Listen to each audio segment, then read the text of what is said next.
성찰을 한번 해보실 때입니다.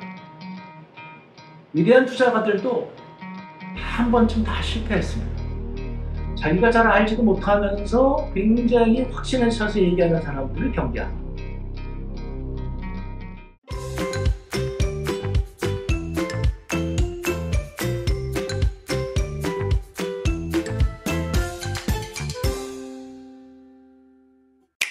경제 스케치북. 경제 위기를 대처하는 지혜를 주는 방송 경제 스케치북입니다. 댓글을 보니까 어렵다는 분들이 많으세요. 대단히 죄송합니다. 제가 최대한 쉽게 설명하려고 노력을 하고 있는데 이게 깊이 있는 내용을 좀 다루려다 보니까 좀 어렵네요. 하여튼 최대한 쉽게 설명하도록 노력하도록 하겠습니다. 대신에 제가 지금 경제학 용어를 처음에 설명하고 있기 때문에 그것이 좀 더 어렵게 아마 느껴지시지 않을까 싶어요. 그런데 용어가 조금 익숙해지시면 그 다음에는 또 괜찮아지실 수도 있거든요. 그래서 조금만 참으시고 경제 현안에 이제 재미를 느끼시게 되면 좀 낫지 않을까 그렇게 생각이 됩니다.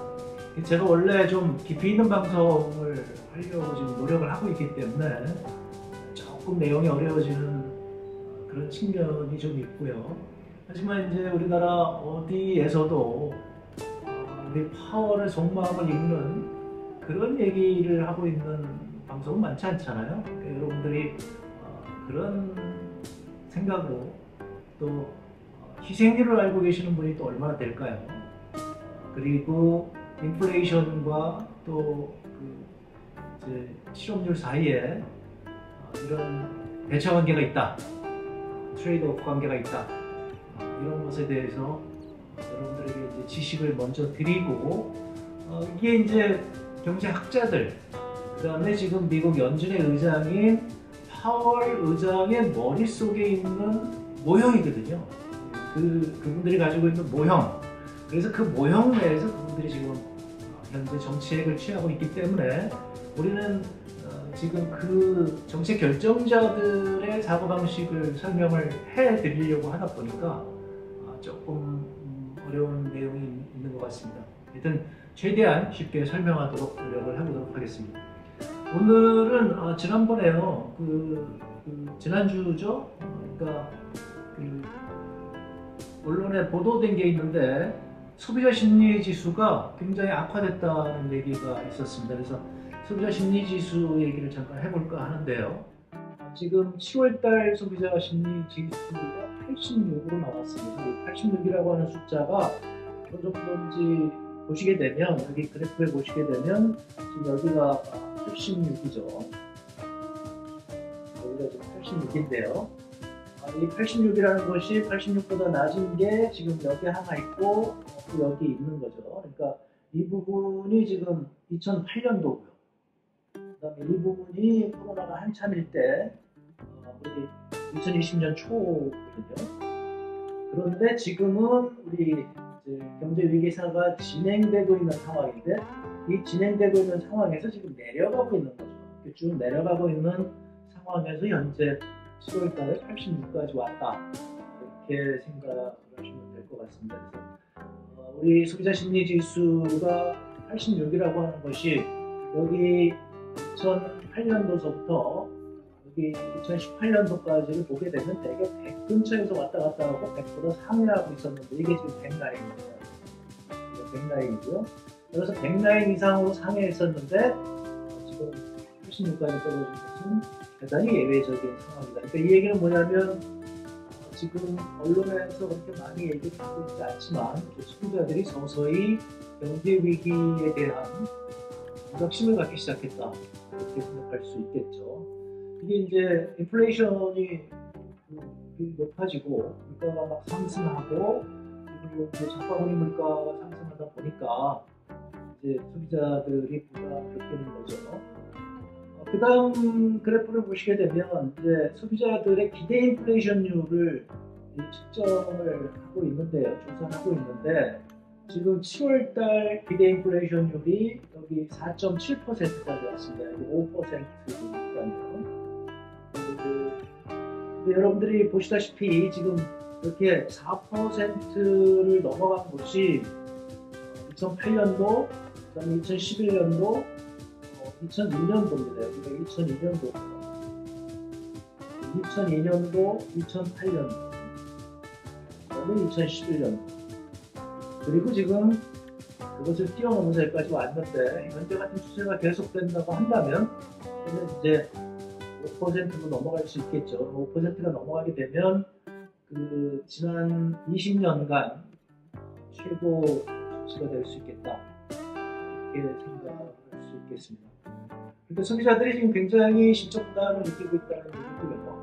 그것은 누구보다도 먼저 잡가는 물가를 느끼고, 그다음에 이제 가계의 그 여러 가지 부담을 느끼는 것이 이렇게 나타났다고 볼 수 있겠죠. 그런데 지난주에 국회에서 대정부 질문이 있었습니다. 제가 아쉽게 생각하는 것은 그 위기 상황이고 소비자들이 이렇게 큰 부담을 하고 대정부 질문에서 이 경제 위기에 대해서 추궁하는 의원들이 많지 않았다. 그리고 여러분들이 언론을 보시게 되면 지금 정치 쪽에서는 전쟁에 큰 관심이 있고 이런 경제 문제를 해결하는 데서 힘을 합쳐서 위기 상황을 인식하고 대처하는 데는 조금 뒤처져 있지 않나. 이게 이제 제가 계속 말씀드린 대로 좀 어려운 상황이고, 이것이 이제 잘못하다가는 지금 퍼펙트 스톰이 다가오고 있는데 지금 밤을 새고 준비를 해야 될 텐데 준비를 제대로 하고 있지 않다 보니 이게 문제가 되는 거죠. 언제든지 우리가 공력을 모아서 함께 대처를 할 수 있습니다. 그런데 이런 의미가 없다면 그것에 대해서 좀 아쉽다고 생각을 하고요. 제가 지금 있는 자리에 있던 사람이 지금 그 정파적인 이렇게 주장이나 비판을 할 생각은 없습니다. 지금은 정부의 비판이 중요한 게 아니라 굉장히 위기 상황이기 때문에 야당에서도 자꾸 이런 얘기를 해줘야 되는데 야당이 지금 딴 얘기 자꾸 하고 있고요. 정부 역시 모르겠습니다. 지금 이런 이제 어려운 경제 상황에서 주의를 돌리기 위해서 그런 일부러 그런지 모르겠습니다만 경제 얘기는 하지 아니하고 자꾸 엉뚱한 얘기를 하고 있다고 하는 것이 저로서는 좀 답답한 얘기고요. 그래서 일반 국민들이 이렇게 고급 고급의 경제학 지식, 경제 진단 이런 것을 접할 기회가 많지 않다는 것이 좀 아쉽게 생각해서 저라도 그렇게 전해드리면 되지 않나 이렇게 생각을 하고 있습니다. 어두운 시대를 살아가는 서민들을 위한 따뜻한 방송, 홍종학의 경제 스케치북입니다. 지난번에 댓글에 어떤 분이 질문을 주셨는데요. 좋은 질문 같아서 벌써 한 두세 주 됐습니다만 이번에 다뤄보려고 합니다. 그 질문의 내용은 이렇습니다. 이번 강의 내용이 있었던 것은 아니지만 많은 분들이 인플레이션을 접하면서 가장 궁금해할 것 같은 질문을 하나 드리겠습니다. 인플레이션은 돈의 가치가 떨어진다는 것입니다. 그러면 현금을 보유하는 것보다는 실물을 보유하는 게 유리하다고들 이야기합니다. 하지만 지금 상황은 주식도 부동산도 아니다는 평가가 더 많습니다. 만약 당분간 인플레이션이 지속된다고 가정한다면 일반 소비자들은 어떤 실물을 보유하는 게 유리하다고 봐야 할까요? 교수님의 의견을 듣고 싶습니다. 이런 질문인데요. 저는 내용이 좋아서 한번 말씀을 드리겠습니다. 제가 지금 투자에 대해서는 저보다 더 전문가들이 있어서 저는 경제의 큰 그림을 여러분한테 소개시켜 드리는 것을 이제 주로 하고 있는데 이 정도는 얘기를 해도 될까 싶어서 말씀을 드리겠습니다. 인플레이션이 유지가 된다면 실물과 부동산을 보유하는 것이 유리하다. 맞습니다. 그런데 그 인플레이션율 말고 지금 고려해야 될 게 몇 가지가 더 있는 거죠. 첫 번째가 뭐냐면 이자율을 고려해야 됩니다. 그래서 지난번에 제가 말씀드린 대로 우리 명목금리가 굉장히 중요하고 그리고 실질금리가 중요하다고 얘기했습니다. 그러면은 지금 이제 앞으로 제 생각에 이제 5%가 금리가 일상화될 것 같습니다. 지금 예상이 만약에 지금 미국 연준도 그렇고 우리도 그렇고 대개 3.5% 정도 갈 거라고 생각을 한다면, 그러면 시중금리는 5%가 넘어갈 거고요. 그러면 5% 우리가 현금을 은행에다가 예금을 하게 되면 5% 이자를 받는 시대가 될 것이다. 뭐 예전에는 뭐 10% 뭐 이렇게 그 이자를 받는 시대도 있었죠, 70년대. 그런데 지금은 저금리 시대가 굉장히 오래되다 보니까 좀 생소하지만 이제 그런 시대가 온다는 거죠. 그게 얼마나 길게 갈지 모르겠습니다. 따라서 5% 우리가 이자를 받는다고 생각을 하는데 그런데 인플레이션율은 현재 6%, 그리고 이것이 좀 과소평가되어 있어서 실질적으로는 뭐 7 내지 8%다. 그러면 5% 이자를 받지만 실질적으로는 3% 손해를 보는 거죠. 그러니까 내가 금고에 현금을 가지고 있다면 인플레이션율이 7%라고 하면 그러면 7% 손해를 보는 것이고, 그런데 내가 은행에다 예금을 하고 있다면 5% 이자를 받으니까 이제 2%만큼 손해를 보는 거죠. 자, 그러면 주식에 투자를 했을 때, 부동산에 투자했을 때, 그러면 이제는 최소한 기대 수익률이 5%보다는 높아야 되겠다. 그러니까 주식이나 부동산이라고 하는 것은 위험 부담이 있는 거죠. 가격이 떨어질 수 있잖아요. 은행은 되게 안전하게 우리가 5% 이자를 받을 수 있는데 여기는 떨어질 가능성도 있으니까, 그러면 우리가 그 위험을 고려를 하면 주식에 투자했을 때, 부동산에 투자했을 때 최소한 우리가 기대하는 수익률은 7 내지 8%는 돼야 되겠다. 이렇게 되는 거죠. 그 다음에 문제가 더 있습니다. 또 하나의 문제는, 또 고려해야 될 두 번째 사항은 뭐냐면 유동성입니다. 금융시장은 통상적으로 유동성에 대해서 과민 반응을 보입니다. 유동성이 확 늘어나면 그 돈을 처치를 하지 못하기 때문에 이제 위험자산에 많이 투자를 하게 되고요. 그리고 지금처럼 미국의 연준이 유동성을 줄여나가는 상황이 되게 되면, 금리를 올리고 유동성을 줄여나가는 상황이 되게 되면, 그러면 각각의 경제 주체들은 부도가 날 가능성이 있거든요. 그러니까 먼저 유동성을 확보를 해야 됩니다. 그러니까 유동성을 확보하기 위해서 뭐 그런 얘기를 많이 하는 거죠. 왜 한국의 주식시장이 다른 나라보다 먼저 반응하느냐, 그리고 이렇게 됐을 때 더 많이 빠지느냐.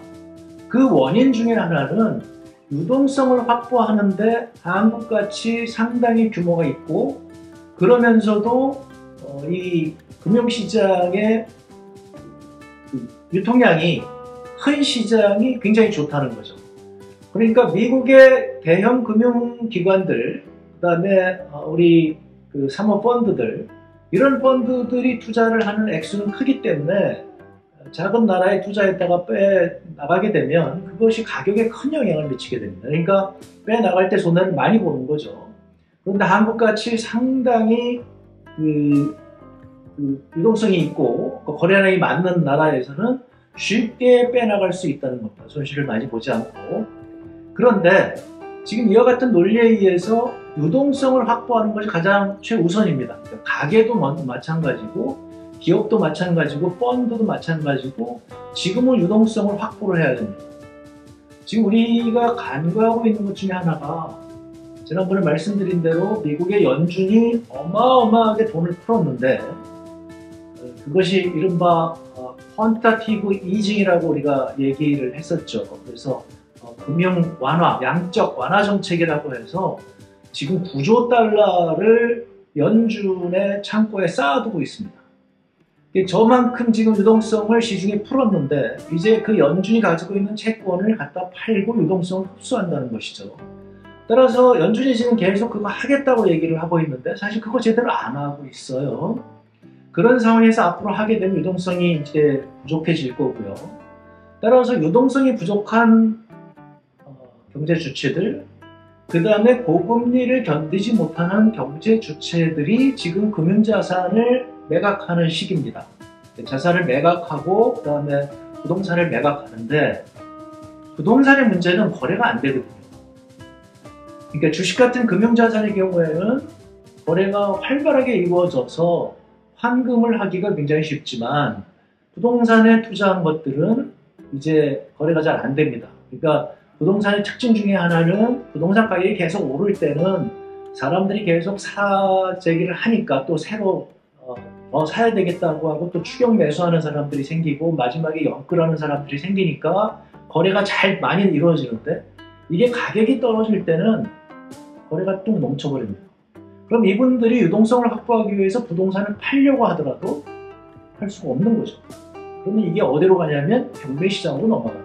이건 미국에서도 2008년도에 부동산 위기가 왔을 때, 서브프라임 모기지 위기가 왔을 때 이런 현상이 발생을 했죠. 그러니까 정상적인 이제 거래를 할 필요가 없는 거죠. 왜냐하면 저 경매시장에 가면 훨씬 더 싼 그 물건들이 있으니까. 이런 정도로 그 주식시장이나 그다음에 부동산 시장이 과민 반응을 할 가능성이 있다는 겁니다. 그래서 이자율과 이런 유동성에 의해서 이제 그 견디지 못하는 이런 사람들이 내놓게 되면 지금 과민 반응하니까 여러분들이 지금 여기 이 시장에 들어가기는 좀 어려운 거죠. 세 번째 우리가 고려해야 되는 것은 아직 시작되지 않았는데 지금 굉장히 논쟁이 되고 있는 게 불황이 올 거냐 말 거냐 이거죠. 연준이 저렇게 이자를 올렸는데 불황이 올 수밖에 없는 거 아니냐. 그게 이제 제가 계속 말씀드립니다만은 서머스 교수의 주장이고 인플레이션율이 저렇게 높고 그 다음에 실업률이 저렇게 낮을 때는 역사적으로 보면 항상 불황이 왔다. 그 불황이 얼마나 심할지 얼마나 깊을지 알 수 없습니다. 그럼 불황이 오게 되면 수익을 내지 못하는 그런 기업이 생기게 되고 또 가계가 이제 수지타산을 맞추지 못하는 가계가 생기게 되고 그러면 이 가계들이 추가적으로 또 유동성을 확보하기 위해서 이런 자산을 내다 팔게 됩니다. 이것이 잘못하게 되면 이제 금융시장에 충격이 와서 큰 위기가 오게 되는 거고요. 제가 지금 말씀드린 건 다 가능성입니다. 뭐 내일이라도 당장 뭐 경제가 좋아지고 전쟁도 끝나고 뭐 이래가지고 공급시장이 갑자기 확 풀리고 이래서 더 좋아질 수도 있지만 지금 통상적으로 예상되는 그런 것을 우리가 이렇게 추정을 해보면 이럴 가능성이 상당히 있고 그래서 최악의 경우에는 여기까지 지금 예상을 해야 된다. 따라서 우리가 지금 현금은 분명히 손해를 볼 것이고 그러면 예금은 이자율이 따라서 올라가기 때문에 어느 정도 이자를 제공할 것이고 그러면 주식이라든가 부동산이 그 정도를 이제 상회할 만큼 수익률을 우리가 기대할 수 있겠느냐 그래서들 빠지는 것이죠. 그런데 중요한 건 이겁니다. 지금 유동성이 많은 경제 주체들, 펀드들은 지금 주식을 사들어가고 있고 지금 부동산을 누리고 있습니다. 그래서 어떤 분들은 그런 얘기를 하는 거죠. 부자가 될 일생일대의 기회가 왔다. 이런 얘기를 하는 그런 투자가들이 많습니다. 조건이 하나 있는 거죠. 지금 현재 유동성이 상당히 많아야 된다. 지금 은행에 예금을 넣었을 때 5% 수익이 나는데 그 수익을 포기하고 내가 투자해서 수익을 더 높은 수익을 기대할 수 있을 때 투자하는 이런 투자가들이 있답니다. 이 대표적인 투자가가 워렌 버핏입니다. 워렌 버핏은 현금은 쓰레기라고 얘기하는 사람이죠. 굳이 현금을 갖고 있지 않는다. 나는 좋은 기업만 있으면 언제든지 산다. 단지 좋은 기업인데 그 기업을 못 사는 이유는 그 기업의 주식 가격이 너무 비싸서 비싼 가격으로 못 사서 나는 기다리고 있을 뿐이다. 그런 분들에게는 지금처럼 시장이 30% 폭락했을 때는 기회가 오는 거죠. 이분들이 그렇게 해서 거기에 투자하는 이유는 거기서 또 오르리라고 생각하는 거 아닙니다. 그러니까 지금 일반 투자가들의 문제는 뭐냐면 시장을 따라가는 거죠. 시장을 자꾸 예측하려고 하는 거죠. 언제가 바닥이냐 뭐 이런 거 예측. 언제가 바닥인지 알면 큰 부자가 되겠죠. 워렌 버핏은 그런 예측을 하지 않습니다. 또 여러분들이 보시게 되면 그런 걸 많이 얘기하시는 분들이 있죠. 지금이 바닥일 것이다, 뭐 석 달 뒤에 바닥이 올 것이다 그런 얘기 하시는 분들이 있는데 그런 분들은 대개 과학적인 근거가 없는 분들이죠. 그건 불가능한 겁니다. 신이 아니면 언제가 바닥인지 알 수가 없어요. 워렌 버핏의 기준은 딱 하나입니다. 내가 이 주식을 지금 샀을 때 그 수익을 내가 기대하는 수익을 낼 수 있겠느냐? 현대경제를 살아가는데 나침판이 될 유용한 정보를 제공하는 방송이 되겠습니다. 그 워렌 버핏처럼 투자를 하시는 분들은 유동성을 많이 갖고 있죠. 그 워렌 버핏은 지금 이 유동성을 어떻게 갖고 있느냐? 뭐 현금을 이 주가가 주식 가격이 떨어질 거를 내가 대비해서 지금 갖고 있는 그게 아니랍니다. 이분들은 자기네 맞는 가격에 그 주식이 있으면 언제든지 사들어 가는데 좋은 회사 주식은 우리는 언제든지 산다. 단지 다른 사람들이 다 그 주식이 좋다고 해서 가격이 높을 때는 그 주식을 못 사는 거죠. 왜냐하면 자기네가 기대하는 그 수익이 나질 않으니까. 그러니까 이런 분들은 가만히 기다리고 있다가 자기네가 생각하는 그 가격으로 지금처럼 시장이 안 좋아서 30% 빠질 때 그때 내가 생각하는 그 가격이 왔다. 그러면 사들어가는 겁니다. 이때 이분들이 많이 보는 것이 주가 수익 비율, 우리가 PER라고 얘기하는 거죠. Price Earnings Ratio인데 그러면 지금 대체적으로 볼 때 뭐 삼성전자가 지금 PER가 한 10 정도 되고 그 다음에 미국의 애플은 PER가 한 20이 좀 넘어간다고 얘기를 하거든요. 그럼 그 얘기는 뭐냐면 삼성전자가 현재와 같은 수익을 낸다고 한다면 지금 가격에서 사들어가게 되면 연수익률이 10%가 난다. 물론 그것을 이제 배당금으로 다 받는 건 아니고요. 하여튼 수익은 그렇게 난다는 거죠.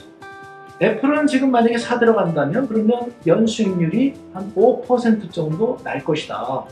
이게 이제 한국의 삼성전자는 이제 우리 여러 가지 뭐 컨트리 리스크도 있고 또 오너 리스크도 있고 뭐 우리 뭐 여러 가지 리스크가 있어서 지금 이제 이렇게 낮게 지금 저평가되고 있는 거죠. 그러니까 나는 은행이자율이 지금 5%인데 삼성전자 주식을 현재 가격에서 사들어가게 되면 그러면 10% 수익은 낼 수 있을 것 같아 하고서 지금 들어간다는 것이죠. 이분들은 주식 가격이 더 떨어지면 떨어질수록 좋아한다는 겁니다. 왜냐하면 나는 10% 삼성전자 퍼가 11대 나는 사들어갔는데 주가가 더 떨어져서 퍼가 8이 되고 막 7이 됐다, 5가 됐다. 그러면 더 신나서 사들어간다는 거죠. 대신에 유동성이 충분히 확보돼 있어야 되는 거죠. 그런 의미에서 이제 말씀을 드리는 겁니다. 그러면 우리가 결론적으로 말씀드리면 이렇게 생각할 수 있겠죠. 여러분들이 어떤 방식으로 투자를 할 것인가 그거에 달려 있고요. 그런데 이제는 예전하고는 다르게 기본적인 이자율 수익률을 5%로 생각해야 돼요. 그런데 그 5% 예금이자를 받는 것이 이익을 보는 것이 아니라 실질금리로 따지게 되면 사실상은 2 내지 3% 손해를 보고 있는 거다. 그 손해를 감수하고 은행에다가 예금을 하라는 것이죠. 그리고 유동성이 충분히 있고 나는 위험을 좀 감수할 생각이 있다고 한다면 지금부터 사들어가서 더 내려가면 더 기쁘게 사고 더 내려가면 더 기쁘게 사고 망하지 않을 기업이 되죠. 그런 기업들을 사들어가면 좋겠다. 사실은 가장 좋은 기업은요 지금 중소형 기업입니다. 중소형 기업들은 이게 부도날 가능성이 많기 때문에 저평가되고 있거든요. 그러니까 만약에 여러분들이 저 기업은 절대 부도나지 않을 거야. 그런 기업이 있다고 한다면 그리고 수익률을 낼 수 있는 기업이라고 한다면 그건 지금같이 시장에서 저평가받을 때 사들어가야 되는 거죠. 핵심은 뭐냐면요. 지금 여러분들이 유동성을 얼마나 확보하고 있느냐가 이게 중요한 겁니다. 그런데 여러분들이 지금 유동성이 나는 없다. 그리고 부채를 갚는데 지금 굉장히 이게 당면한 과제다. 이렇게 생각하시는 분은 저는 지금 성찰의 기회가 왔다고 생각합니다. 여러분들이 뭐 잘못해서 그런 것이 아니고요. 지난 10여 년과 달리 현재 경제가 크게 지금 요동치고 있는 시기입니다. 경제에는 그렇게 10여 년 혹은 20여 년 만에 요동치게 되어 있고요. 지금 우리나라의 경우도 97년, 2000년에 닷컴 버블, 그 다음에 2008년, 그 다음에 코로나 사태, 이렇게 대개 한 10년 내외 주기로 경제 위기가 지금 찾아왔거든요. 따라서 여러분들이 그런 위기를 대비해서 보수적인 위험을 감수하는 그런 투자를 해나간다고 한다면 지금쯤 유동성이 있으실 거고요. 그런데 지금 유동성이 없고 6개월 전쯤에 어디 증권 투자 전문가들의 얘기를 들었더니 많이 빠져서 열심히 투자를 해야 된다, 이렇게 해서 그것을 투자를 하셨다고 한다면 이제는 성찰을 한번 해보실 때입니다. 위대한 투자가들도 다 한 번쯤 다 실패했습니다. 이 현재와 같은 이와 같은 경제의 그 굉장히 불확실성이 높아진 시기는 몇십 년 만에 한 번 오는 것이고, 그것을 처음 겪는 사람들은 당황해서 실패합니다. 그러니까 위대한 투자가라고 하는 사람도 지금 다 얘기하는 게 나는 언제 실패했다, 언제 실패했다, 뭐 이런 얘기들 많이 합니다. 그렇게 해서 거의 쫄딱 망해서 한 푼도 없다가 거기서부터 이제 교훈을 깨닫고 성찰하고, 그래서 다시 한번 자기의 투자에 대해서 되돌아보고 더 열심히 공부하고, 그래서 그 다음에 지금 이렇게 부자가 되었다, 이런 얘기를 많이 하시거든요. 그러니까 여러분들도 지금부터라도 지난 6개월간 내가 경제를 대하는 자세가 어땠고 나는 누구의 조언을 들었나, 이렇게 한번 생각을 해보시면 될 것 같고요. 그래서 저는 가급적이면 이렇게 경제 얘기를 하면서 지금 틀리지 않는 얘기, 그래서 조금 더 어려울 수도 있겠습니다. 그리고 다양한 견해를 여러분한테 알려드려서 여러분들이 선택할 수 있게끔 하는 이런 정보를 지금 드리려고 노력을 하는 겁니다. 굉장히 확실하게 얘기하시는 분들이 있어요. 지금 바닥이다. 점쟁이가 아니고 그렇게 얘기할 수 있을까요? 그리고 바닥은 뭐 언제 끝난다. 경제학자들이 항상 얘기하는 게 있습니다. 저희가 방향을 얘기할 뿐이지 그게 언제가 올지는 모릅니다. 그것까지 얘기하게 되면 그거는 신의 영역이라는 것이죠. 그렇게 확실히 얘기하는 사람들은 여러분들이 주의해서 경계를 해야 되는 거죠. 워렌 버핏과 같이 투자하고 있는 찰리 머머가 그 유명한 얘기를 했습니다. 자기가 잘 알지도 못하면서 굉장히 확신에 차서 얘기하는 사람들을 경계한다. 그 회사에서는 그런 사람들을 고용하지 않는다. 그런 교훈을 이번 기회에 얻어야 되지 않을까 생각합니다.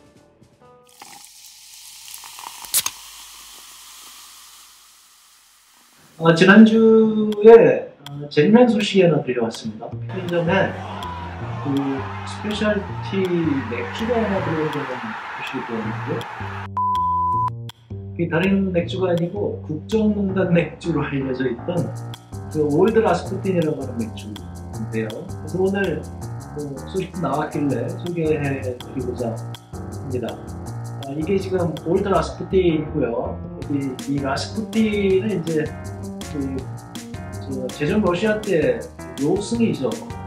이 제전 러시아를 망하게 한 장본이다, 이렇게 얘기를 하고 있고요. 그래서 국정농단 사건이 날 때마다 이 라스푸틴 얘기를 하는 경우가 많습니다. 근데 이게 재밌는 게 이 맥주를 만든 회사는 노스코스트라고 하는 미국 캘리포니아 북부에 있는 그 해안가의 그 맥주 회사인데요. 처음에 말씀드린 대로 미국에서 이 크래프트 비어가 시작된 것은 보스턴 라거 컴퍼니, 그 사무엘 아담스가 1984년에 시작했거든요. 그게 이제 그 보스턴에서 시작한 그 운동이, 그 시작이 이제 캘리포니아 쪽으로 와서 초기에 그 설립된 회사 중에 하나죠, 노스코스트. 그런데 이 초기에 아주 엄청난 맥주를 하나 만들었어요. 그게 바로 이 올드 라스푸틴이라고 하는 흑맥주입니다. 이 맥주는 지금 보시다시피 아주 새까맣죠. 그리고 이 맥주는 정식 이제 종류로 따지면 러시안 임피리얼 스타우트, 이게 스타우트 계열의 맥주인데 거기에 좀 도수가 높은 것들을 임피리얼을 붙여가지고 이제 그 얘기를 한다고 해요. 그래서 얘는 지금 이 맥주는 지금 도수가 한 9도쯤 됩니다. 이런 맥주를 지금 우리 편의점에서 판다고 하니까요. 굉장히 재밌게 생각이 되어서 제가 지금 소개를 드리는 거고요. 아마 편의점에는 이제 캔 맥주로 나올 거고요. 이 맥주는 임페리얼 스타우트 해가지고 흑맥주 중에서도 도수가 높으면서도 그러니까 초콜릿 맛과 커피 향이 굉장히 강한 그러면서 뒷맛이 깔끔한 그런 그 맥주죠. 그러니까 대체적으로 이제 그 맥주 마시다가 저 같은 경우는 뭐 흑맥주를 이렇게 좋아하지는 않아서요. 그래서 맥주 마시다가 이제 메가 냄새가 너무 나고 이러면 이제 그다음에 이 신맥주 너무 먹다가 이제 식초 먹는 것 같은 느낌이 날 때 그럴 때 이제 흑맥주를 마시면 좋은데 그때 이제 이 깔끔한 이런 콜라 스프링 같은 맥주를 마시게 되면 아주 상쾌한 그 느낌을 가지고 이제 집에 갈 수 있는 그런 맥주입니다. 도수는 높기 때문에 한국에서 꽤 인기가 있는 그런 맥주죠.